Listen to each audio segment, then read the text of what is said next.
Hello, everyone. Welcome to our series, Israel at a Crossroads, Expanding the Conversation. This is the third session of this series, which was developed in response to the Israel at a Crossroads convening that took place at JTS in early April. This session, my name is Ellie Gettinger. I'm the Director of Outreach at for the Center for Lifelong Learning at JTS, and we're really delighted to have you here. Each of the sessions was designed to correspond with some of the themes that emerged at the convening. And this particular session, we were excited to be able to take topics that came out of a session that Rabbi Naomi Kalish, who's going to be moderating our discussion today, also explored in some part at the convening, where she was talking about collective trauma. But one of the topics that came up was that the entire population is experiencing trauma, including those performing spiritual care and guidance. And I thought that was such an interesting question of how do those who are giving support get support themselves? So today we're going to be exploring that question. And certainly, one of the things that I think is challenging for us as Americans is challenging with the kind of quick evolution of what happens. And in the last day, there have been some very exciting and interesting and in different ways troubling developments. And so I'm excited for Rabbi Annabelle Tenzer and Rabbi Naomi Kalish to have this moment to interact on how this kind of constant sense of response and necessary focus is at play within Israeli society, and what that means for those who are trying to direct a sense of spiritual care and guidance.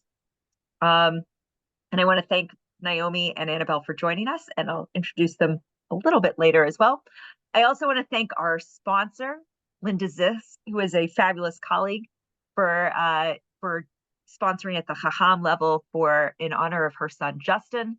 We so very much appreciate it and her support. And specifically, she wanted to do this topic because she is so passionate about the Center for Pastoral Education. So we're really delighted that she could help share this session. If you're interested in sponsoring a session of future learning, there are 3 levels, and you can find sponsorship information in the chat. I'm going to introduce Rabbi Naomi Kalish, who will then introduce Rabbi Annabelle Tenzer. And today our topic is about healing together. And Rabbi Naomi Kalish has been working in pastoral education and pastoral care for decades, and brings a lot of cross-Atlantic and she works a lot with colleagues in Israel so she had a good bead on what is happening on the ground and who we should bring in for this discussion.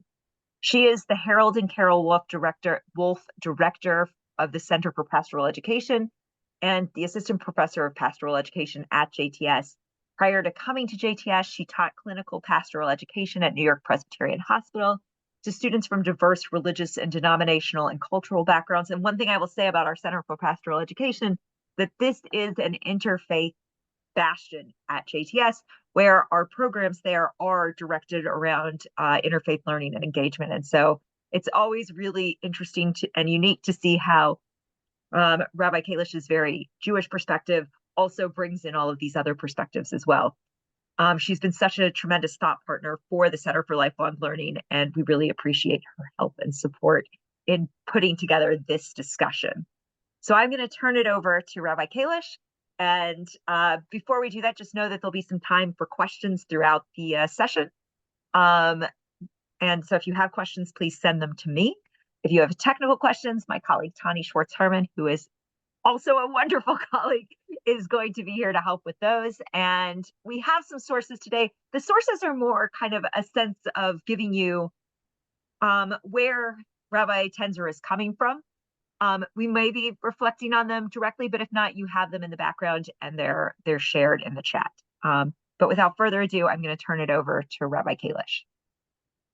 Thank you so much. And as we begin, I do want to thank Ellie and Tani and the whole Center for Lifelong Learning for all of the collaboration and for bringing the work of the Center for Pastoral Education to this wider audience. And thank you all for joining us today. I also want to say, Linda, I'm so moved that you sponsored this session. You've always been such a support and champion of the work of the center in so many ways. And so I feel so moved and connected by your sponsorship. So as Ellie introduced, during the most recent convening at JTS, we held a panel on the topic of collective trauma and very much highlighted professionals in the area of mental health and psychology, or scholars of psychology, or political activists who draw on psychological theory, for thinking about the experience of collective trauma when a trauma permeates throughout a society or an entire group, cultural group, ethnic group, and the process of healing, as well as the process of narrative making and what that looks like. As Ellie mentioned, we wanted to continue this conversation and extend it in a few different ways.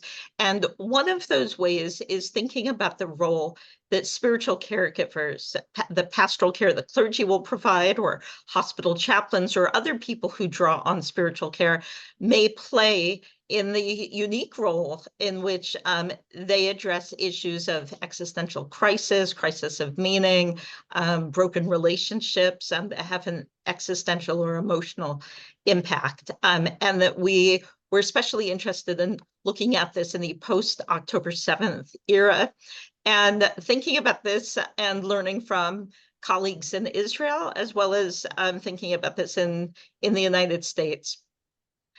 As Ellie also mentioned, in this topic is also the experience, which we also saw with our panel at the convening, which is that the post-October 7th world, the war in the Middle East, and also additional connected issue of the rise of anti-Semitism in the United States, we're seeing the issues of caregivers also experiencing the distress of the current affairs and the current situation. So we wanted to focus our conversation today looking both at spiritual care, as well as we do that, how does a spiritual caregiver also care for themselves while caring for others?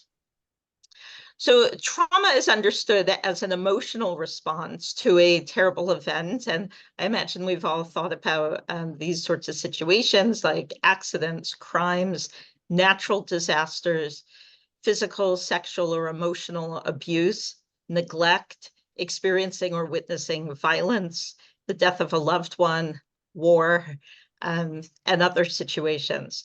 Mental health professionals distinguish between a traumatizing event, which is what these are, and the persistence of symptoms in response to that event, and the persistence in a way in which those responses are no longer helpful to an individual. And these can include hypervigilance, dissociation, physical symptoms such as insomnia and nausea, nightmares, and other disruptions to a person's life. When thinking about post-traumatic stress, this orientation, as I described, is considered to be sometimes no longer helpful. However, that's in contrast to coping with a persistent and ongoing threat, which of course war provides a continuation of threat. And so the responses to trauma after the fact, or in a post-traumatic situation, are different from the coping with an ongoing situation. In recent years, practitioners across the professions have begun to incorporate approaches to their work, which are referred to as trauma-informed. And so we hear this in a lot of different contexts: trauma-informed healthcare, trauma-informed education, trauma-informed spiritual care. And in these situations, the professional is not seeking to do the work of the therapist or the clinical psychologist, but they're seeking to incorporate the wisdom from understanding trauma in order to create a supportive and safe environment that will hopefully promote healing and recovery for the individual, but also provides a safety for the work at hand for their work. So we will be hearing today from Rabbi Annabelle Tenzer, as we've heard, who I've had the deep privilege and honor of getting to know over the past few years. We first connected when Annabelle reached out to me because she wanted to continue what was already a robust amount of training in the area of Livui Ruchani, the term for spiritual care in Israel. And we began to find out ways in which she could connect with the programs at JTS. We've also had the opportunity of meeting several times in person in Israel, in Israel, as well as Zoom calls like this. And I've had the opportunity to benefit from Annabelle's teaching, as well as a perhaps little known fact in the spiritual care world in the United States, that she's also a tour guide, and I was able to benefit from her wisdom as a tour guide in Jerusalem. So I'm going to let Annabelle, when she speaks about her background, tell us more about her experiences in life, as well as specifically in the field of Livui Ruchani spiritual care.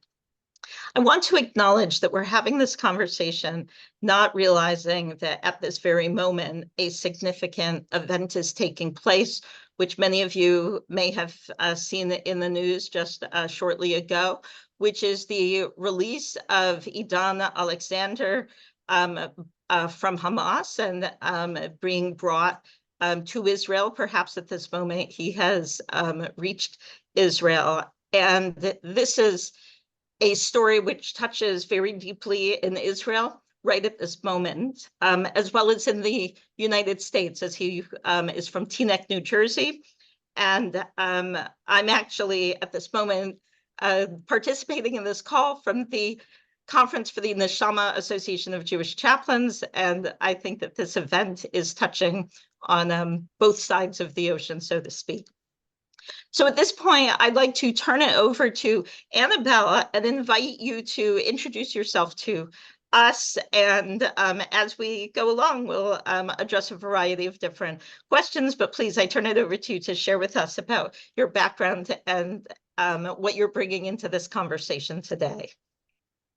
Thank you so much. And thank you so much, Naomi, for reminding us that today Idan Alexander is being released in these very moments. And that touches, I think, the entire context of what we are talking about, trauma and healing.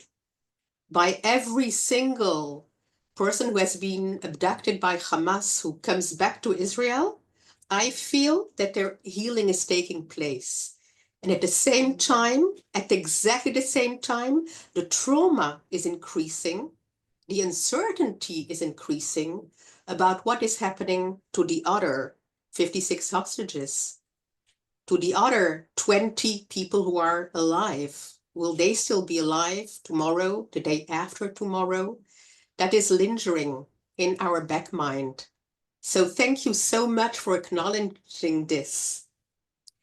And as we were talking, and as you were talking about trauma, I just was thinking about my early years as a kid.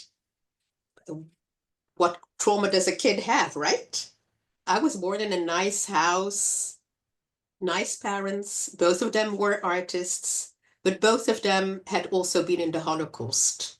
My father had been in Auschwitz. And as long as I can remember myself, I've heard stories about Auschwitz. I was born in Belgium, and I remember very clearly that as a kid, I always felt uncertain. Perhaps this is going to happen to me. Perhaps somebody will do something like that to me as well. And as the subject is healing, I felt for me that healing took place when I came to Israel.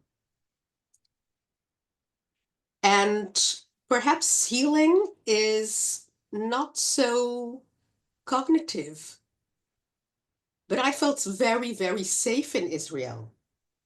Even in the year 2000, when the Intifada broke out, I felt a little unsafe, yes. I hope that whatever is said here stays here, right? So please don't say this further. But my main concern when buses were exploding during the Intifada was, my gosh, I have to go out only when my legs are really clean, because what would happen if there is a blast and people would see me? So this may seem really strange and weird, but everybody of us is dealing with events in a different way. And you already were talking about me being a tour guide also. And as a rabbi, I fell in love with Jewish studies already before, when I was studying at Schechter in Jerusalem, which is part of JTS. And then I decided to pursue rabbinical studies. But I'd like to come back to that very difficult time of the Intifada when buses were exploding all over Israel. I remember that my son was 8 years old. He went down to throw the garbage out. And there was an attack, a terrorist attack in our street. My son, who was going down with his 8-year-old neighbor, just said, I know from the movies that if there is shooting, we have to go behind the garbage bins. And that's what they did. And he saw how a soldier was being killed. When he came up again, and it was Friday, we were having the Kiddush.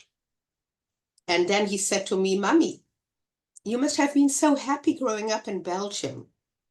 I said, "Not particularly. Why do you think that?"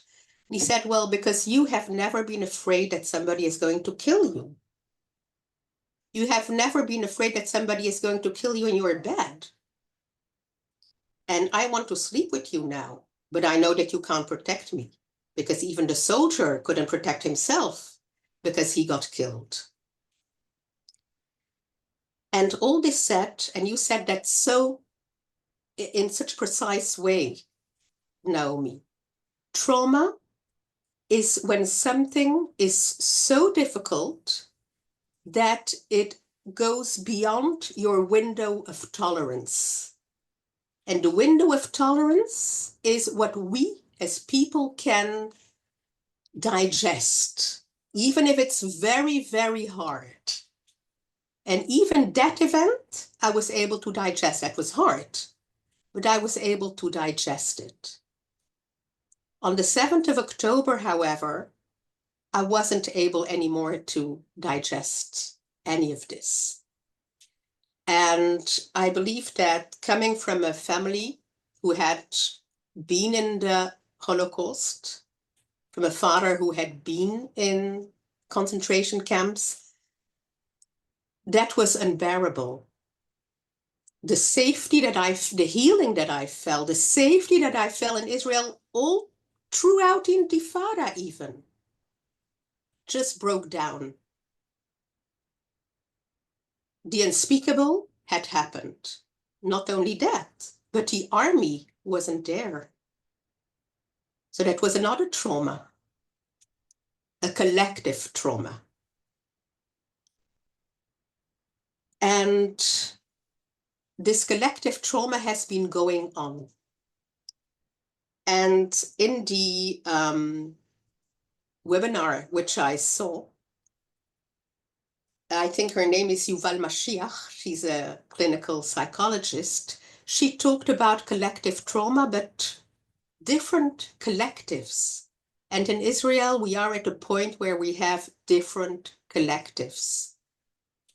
We have the people, and they're a majority in Israel, according to all the polls, who say, we have to bring the hostages back. There can be no healing without that. There are other people who say, well, we must beat Hamas. We must have a clear victory over Hamas. We cannot heal without that. And how do we hold these two things together? So there are different collectives, everybody with their trauma. For me, it was very traumatic also because of my personal history. My son, who is a musician, had 5 of his friends murdered. His ex-girlfriend, for a short period, was Noah Argamani, and he saw in loops how she was being abducted to the Gaza Strip. Actually, he told me only now that his friend is family of Idan Alexander, because everybody is connected in one way or the other in Israel. And he told me only now that he also knows Abutbul, who is another person who has been abducted. So this trauma is really ongoing. And I felt that I had to take care of my son, first of all. And how does that match with spiritual care? How do you care for others when you are scattered, when your house is falling apart? And actually, Naomi and all of you, what was a life saver for me was joining the JTS pastoral program. Because the first story I heard was of a woman in a kibbutz.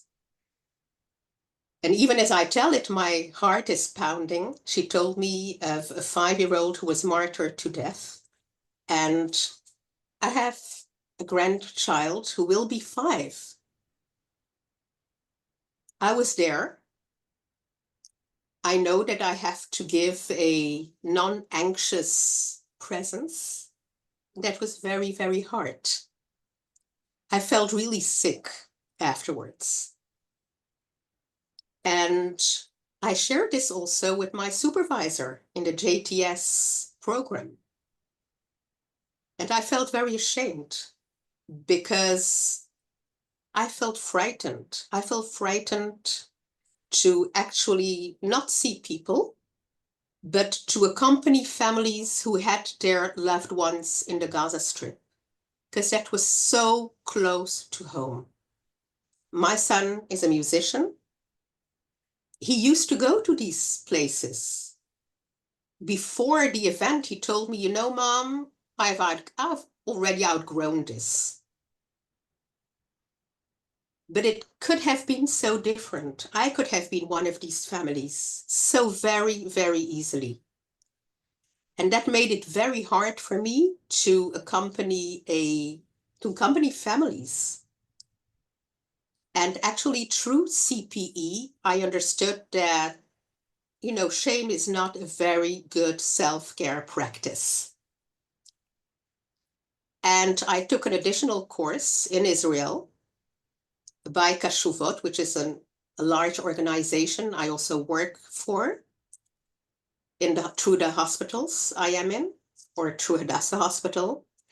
And I understood that I can do this work if I take care of myself first. I can't do it if I don't. And I can do it with baby steps. And actually, the supervisor in JTS, I'll give him the credit, Tom Churdo, he also told me, Annabelle, why don't you give a didactic about trauma? And that proved to be a wonderful tool, because I learned much more about trauma. I realized that actually I had been traumatized, that I was suffering from secondary trauma. When the course was going on, and after October 7th, I started to have terrible gastric problems. I couldn't sleep at night. I did all the tests. They didn't find anything really wrong with me. And it's only by really learning about trauma that I learned about the vagus nerve, the largest nerve which we have, that goes from the brainstem all through the stomach. And here you have it. I understood why I was having such severe gastric problems. I just could not digest what was happening in a real way.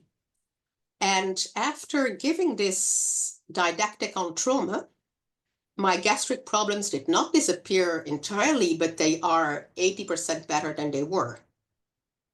So I started a process of healing myself. And I actually did go and with a family, accompany a family who had their son.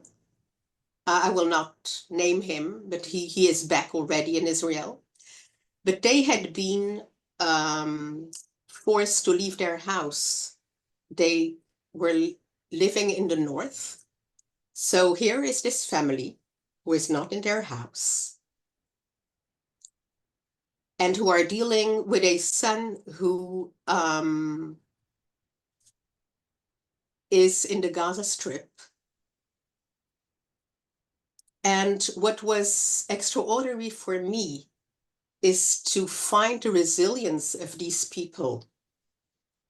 Because the mother said to me, you know, Annabelle, actually the fact that I'm not at home, that I had to leave my home, perhaps that's easier on me. Because I'm not in my house. If I would be in my house, it would be even worse. Because there are more people around here. So I think also about my house, not only about my son. And he said to me, you know, I have to be grateful because I have a son. I don't have a daughter. I would be even more worried if I had a daughter. So it was extraordinary for me to hear the resilience and to be witnessing the stories about her son. And even though they were not religious people, they were happy to pray for the well-being of their son. So that's Annabelle, just one story. so I'd like to jump in here and ask you, you've actually just started touching on this. If you could, thank you so much, first of all, for sharing so much and with such depth about what your experience has been. Can you now tell us a little bit more about your work as a spiritual caregiver and what you've seen, how spiritual caregiving has been different since October 7th? Thank you for asking this. It has been very different. One of the patients I saw in Hadassah Hospital is a patient who suffered most probably from MS, 32-year-old. She didn't have MS before. She lived in Nir Oz. She was raped. And she told me, Annabelle, I'm so frightened when I hear Arabic. I'm freezing. And I don't know how to say this. I feel threatened when I see the male Arab nurses. And I know that it's not logical. They're not going to rape me. They're not going to do anything. But even when a door closes, I have the impression that I hear the gunshots. So on the technical part, we could figure out how to tell the social worker that no male nurses were to enter her room, which was, of course, respected. But she also said, well, you know, I feel so ashamed because I'm actually a practitioner and I haven't been able to help anyone. So I was able to share myself, my story, my very small story about secondary trauma. And she could realize that asking from herself to be able to continue and work as a practitioner and giving care to others, she was the head of a resilience center, was not how unfeasible that was for her. So that's only one story. And one soldier who had his best friend killed next to him, had epileptic event, which he had never had before. And this 18, 19-year-old said to me, Annabelle, I don't have trauma, you know. So we don't use the word trauma when we are with people who might have or probably are traumatized. And when we deal with people who we feel have been traumatized, we never ask them, please tell us your story, because the people they are not in the here and now. They are in the then and there. And by retelling or by prompting them to retell a story, it is very possible for them to reactivate the trauma. So that's not something we want. And another feature is that people who have trauma do not find the resilience inside themselves. So we are much more proactive as pastoral caregivers, as spiritual caregivers. So what I did with this young man was ask him, your best friend just died.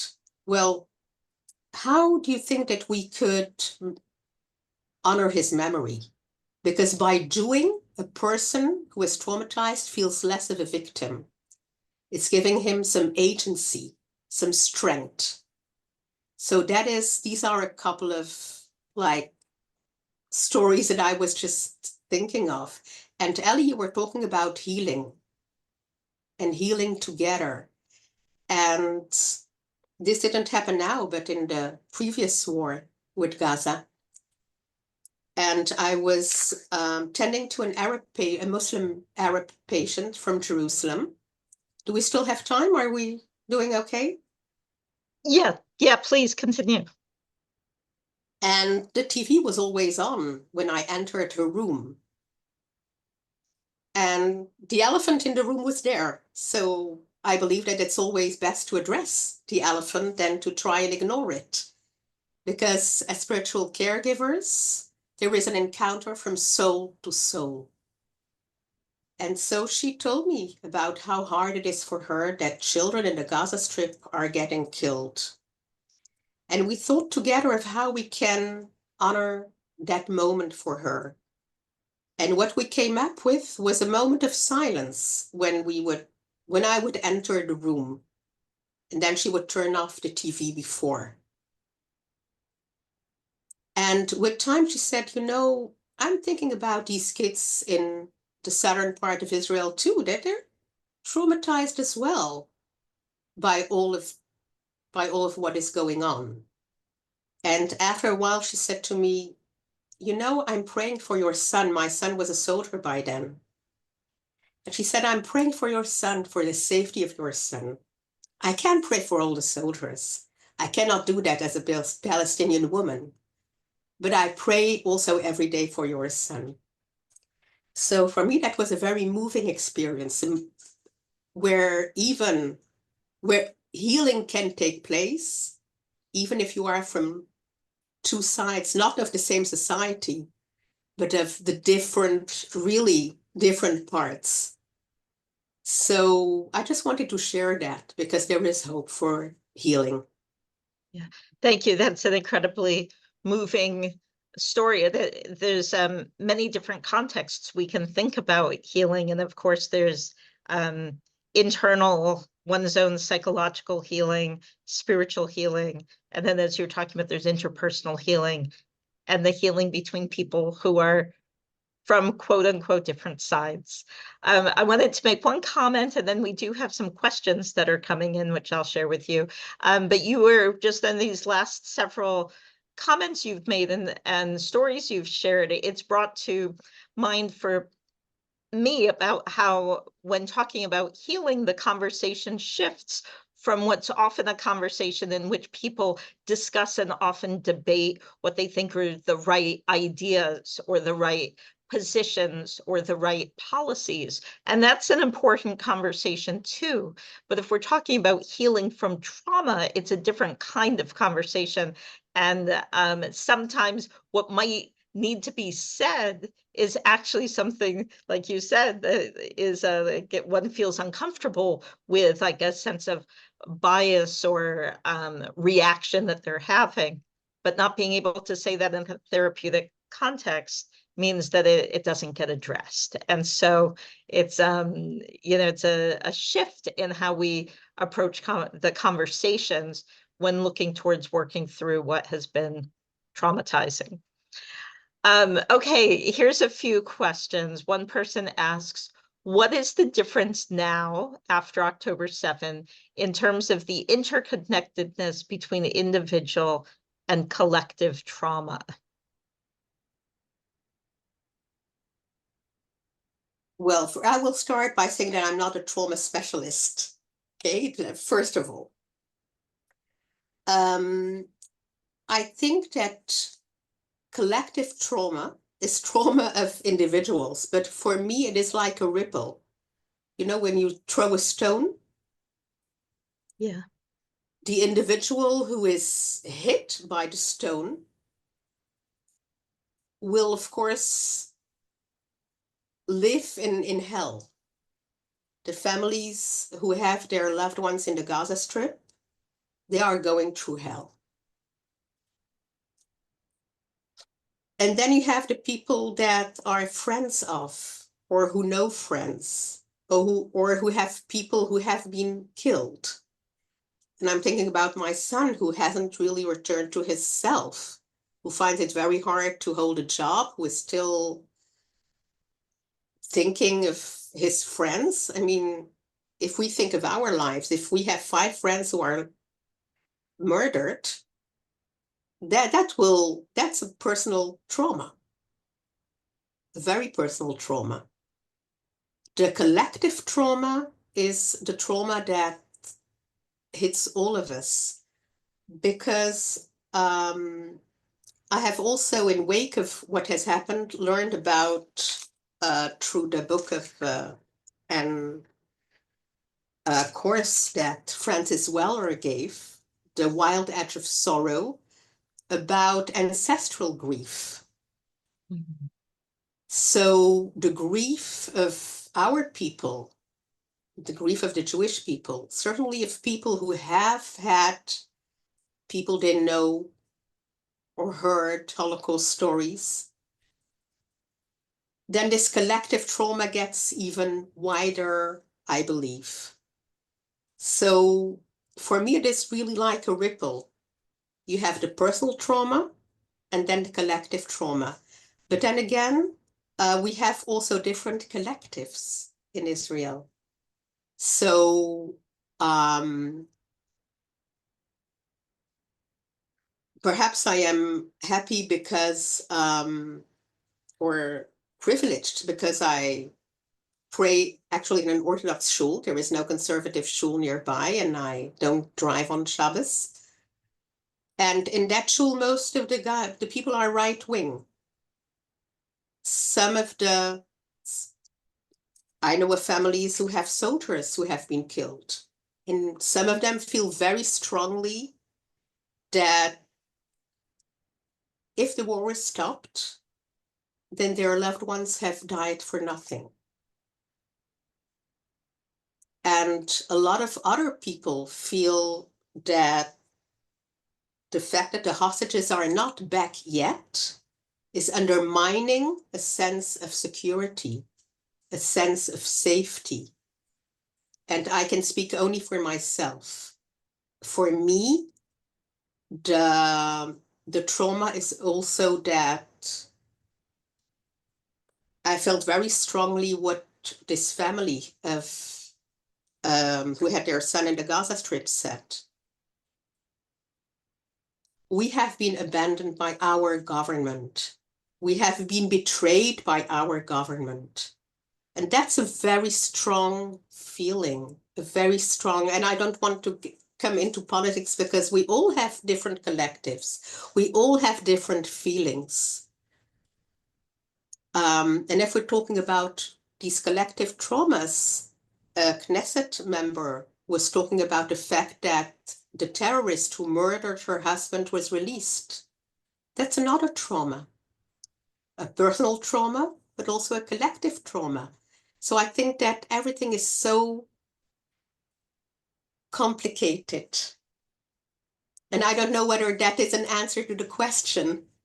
I think it is, because the question was, what's the difference, between the individual and the collective? And I was thinking, with an individual situation, one will work on their own experience and their own meaning making, and also an important part of healing from trauma is the creation of a narrative afterwards. Yes. And here, it was interesting, Annabelle, you used the language being hit by, and I was thinking, that's such power. Like, you get hit by the trauma, or maybe hit by the narratives. And so when you live in a context in which there's collective narratives being created, then one needs to navigate that. And so when there are people with very different senses of meaning making, or the way they tell the story, or what you're saying is also very heightened, there's policy responses, and people feel it so deeply, like, what should the response be?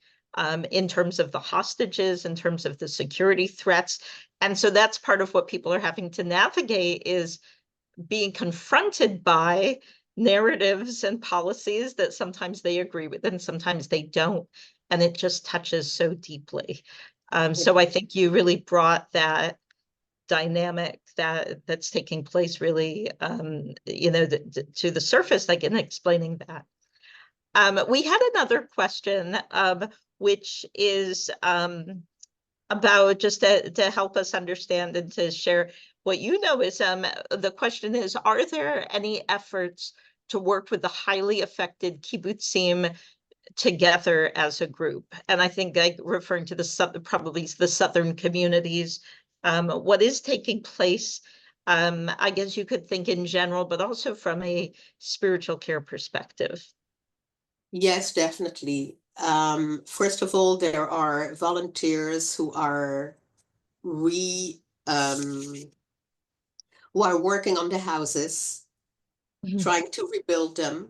Of course, there is government help as well, but that very often isn't enough, because we don't only have the South, we have the North. Perhaps we spoke about it less, but we have really the two parts that have been affected. So there are communities who have been scattered. I mean, the girl from Nir Oz, she said, I'm not going back there. I don't know where I will live, but I can't go back there. And I won't. So, and in Nir Oz and in other parts of this kibbutzim in the south, there are still people who are in the Gaza Strip, who are still being kept hostage. So healing is very hard. And of course, for the hostages themselves, they cannot really heal unless all of them, they cannot start a healing process until everybody has come back. But there are efforts, of course, and I have been volunteering in the South in kibbutzim and working there, because all of their foreign workers were gone, and all of them were gone, really, to help save as much as possible. So that is still going on today. And I think that is one of the healing effects as well, because being active has a healing effect. It also gives you the sense of community. Yeah. So there is a lot being done in that respect. And we can only pray and hope that the people will come back and will restore their communities. Well, that's so important, what you're saying about being active and being connected, having community.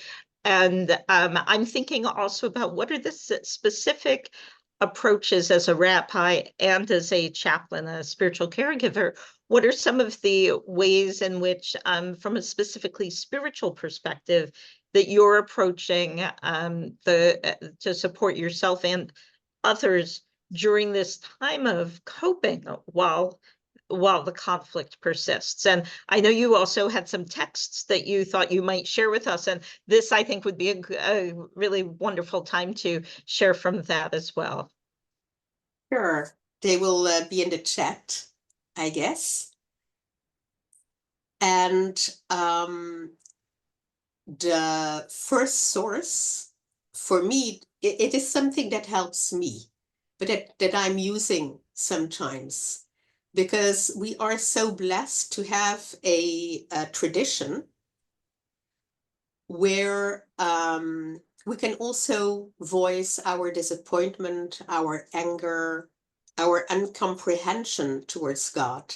So one of the midrashim that I sometimes use, and I use it for myself as well, is the midrash that is attributed to Shimon Bar Yochai from Genesis Rabbah, and where actually Shimon Bar Yochai, who is somehow the founder of mysticism, says, and he starts with saying, it's actually hard to say, that's how he starts in Hebrew, דומה הדבר לשני לוחמים. It is like two athletes, gladiators, who entered before the Caesar. The Caesar is, of course, God himself. And that is a very, very strong statement. And he's talking here about Cain and Abel, about Cain murdering Abel. And Shimon Bar Yochai says, if he wanted to, if the Caesar wanted to separate them, he could have.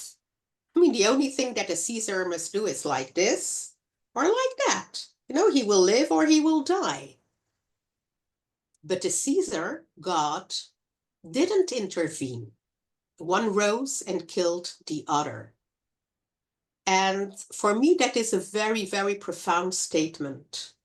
A statement where you can really voice whatever feeling you have, but still remain in dialogue with God, even if you're angry, even if you're disappointed.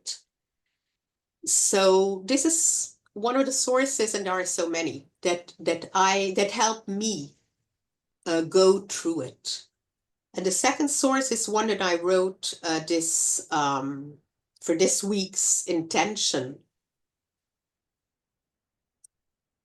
And we all want to restore the captivity of our people and redeem our sons and daughters in peace. And Prophet Jeremiah holds this promise for us. And as you said, Naomi, we have to strengthen the wounded, the families, and all the people who dwell in Israel and in the diaspora. I think that there too, there is some trauma, perhaps a different sort of trauma, but there is some trauma there and some healing there that is necessary as well. And him, you are leaders with understanding, wise counsel, and compassion, so that the following verse may be fulfilled in us, for he has not despised nor abhorred suffering of the afflicted one. And it finishes by he listened. So this is something, like promise of hope that I hold for me and for myself as well. And that is part of my self-care, because my faith and my prayers are a big part of self-care. Every Shabbos, I light additional candles for those who are still hostages in the Gaza Strip. And I can say a prayer. And holding this hope is what holds us really together and can be healing. It's so interesting. You said earlier the importance of being active, and here we see a certain kind of activity in the religious or spiritual realm as well, that's one way of coping during the times of continued stress. But it is so important also for spiritual caregivers always, but certainly now when we are part of the trauma, to exercise self-care. Without that, we cannot do this work. And I'm thinking right now of a dear friend who has stage 4 cancer. She had cancer before. She has taken on work with numerous families of hostages. And she said to me recently, you know, Annabelle, I think my cancer came back because I was so over-involved. I couldn't drink a cup of coffee without thinking of hostages who were not having coffee. And I couldn't enjoy anything anymore. So the self-care is really at the core of our work. And we all have a different kind of self-care. For me, self-care is being with my 2 granddaughters. So we have a question about another modality, which is someone asked, does Judaism have a canonical meditation or mindfulness practice to heal from trauma? And I think maybe you could just more broadly, are you seeing people using meditation and mindfulness in responding, as well as do you see something that's distinctly a Jewish approach, historically or more recent?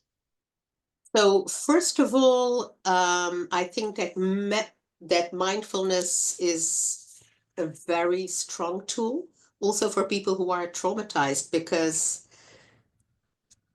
the trauma is happening in the body. So when we can ease the body, whatever the traumatic reaction is, either you are hyperactive or you are under and lethargic, but in both situations, breathing will slow down. Also the vagus nerve, which will then work better. And so meditation is very important. I use a lot of guided imagery also. Whether there is a typically Jewish meditation, perhaps you know that better than I do. I know that we do have mystics who have had a lot of meditation techniques. I use general techniques. Also in Israel, when we are spiritual caregivers, I do not introduce myself as a rabbi, because we have a non-clerical model. And I think very wisely so, because there are religious, non-religious. If you talk about religious, we have different streams from Haredi to non-religious or anti-religious. So we have to be there for just everyone. So the methods that I use are usually general methods of meditation. But I use them more since October 7th because they're such a useful tool. I'm remembering last summer when I came to Israel, and one of the times, Annabelle, you and I spent some time together, we went to the north for a retreat with a group of spiritual caregivers, and there were sessions and presentations on different topics, but there was also stretching activities and mindfulness activities and the use of sound, soothing sounds in that. But I think your point is actually very apropos with the question around what you were saying before, also connecting to the present moment, and that's especially important for a person who's experienced trauma. So I think we are just approaching the end of our time today, and I in a moment we'll just turn it back to Ellie, but do want to thank you so much, Annabelle, for presenting us with just like such a powerful stories and insight, and of course, steeped and located in a lot of pain, and a program, a situation that continues. And so it's so helpful to hear your story as a person navigating the conflict and what has happened, what the uncertainty of the future, and also how you approach that as a person who's navigating caring for self, caring for family, and caring professionally for so many other people, which I think is important to many, if not all of us, that we don't live in isolation, and we always wind up navigating and balancing our own needs with the needs of others. And then you brought us this expertise and in-depth engagement with the topic of trauma from the spiritual care perspective. And you've given me a lot to think about in terms of how to integrate this into my own practice and living and teaching. So Ellie, I'd like to turn back to you. Can I still say one thing? Just a last thing. Sure. For those who are interested in Jewish meditation, I would refer you to Abulafia, who is really has a very, very large and intense and very deep method of meditation, Rabbi Abulafia.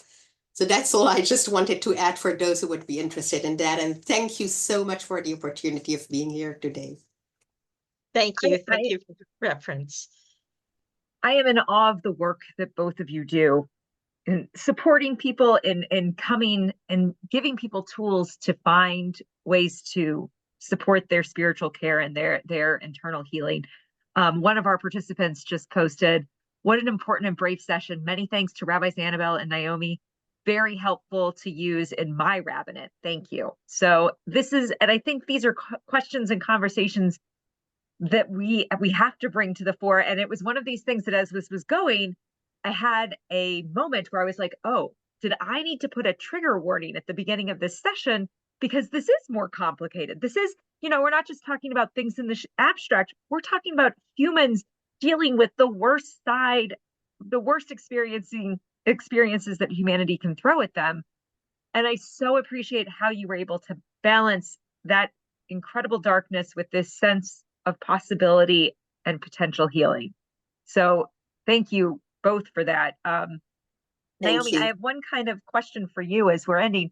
What are the ways in which, in your practice with chaplaincy students, how do you get them to a place where they can manage this? I mean, Annabelle, when you're talking about this, it seems so extreme and so like it seems impossible. I don't even know how you give someone the tools to be able to come to solutions and to come to a place of healing. So I love that question, because also one of the questions we didn't fully answer was that came in, but we didn't have time for, was a question about seeing instances of healing. And it's a hard question to answer while the conflict is still taking place, that the strategies of therapeutic strategies for PTSD are not yet possible because we're not in a post experience. But I'd say a few things. And so one is, I have heard from both Israeli and Palestinian psychologists that part of the coping they see is steeped in spirituality. And so I think the idea of having a prayer to say, or a ritual, or a meditation, everything we've been talking about, like to look at coping and not to see that as a bad thing, like better coping is still better coping. Viktor Frankl talks about finding a sense of purpose that's also steeped in the here and now. What is my purpose even for this day, for this moment, for this hour, for this minute? But with students, we talk a lot about boundaries, that and that it's important to find joy, and it's important to know what, it's kind of, Annabelle, some of what you were saying, it just reminds me, know where your story ends and the other person's story begins. And it's okay to end your shift and go have some fun or celebrate something. That's be with your granddaughters. Right, right, exactly. That's really that's just really crucial. And so I think these are some of the strategies that are how we continue to not only survive but to live as well. Well, thank you both so much. This has been such a wonderful conversation, and I really appreciate the perspectives that you brought to us today and to our learning community. Next week, we're going to be rounding out our series with this week we had a 2-person panel. Next week, we have 3 people. We'll see how it goes. But I'm so excited to bring Chancellor Emeritus Arnie Eisen, Rabbi Gordon Tucker, and Rabbi Ayelet Cohen together to kind of look at some of the big questions that emerged at the convening and where they think we can be helpful in moving these conversations forward. So thanks again for joining us. And if you have any questions or comments or thoughts, please feel free to send them to me, and I can connect you in the future with Rabbi Kalish or Rabbi Tenzer. Thank you. Have a wonderful rest of your day. Thank you so much. Thank you.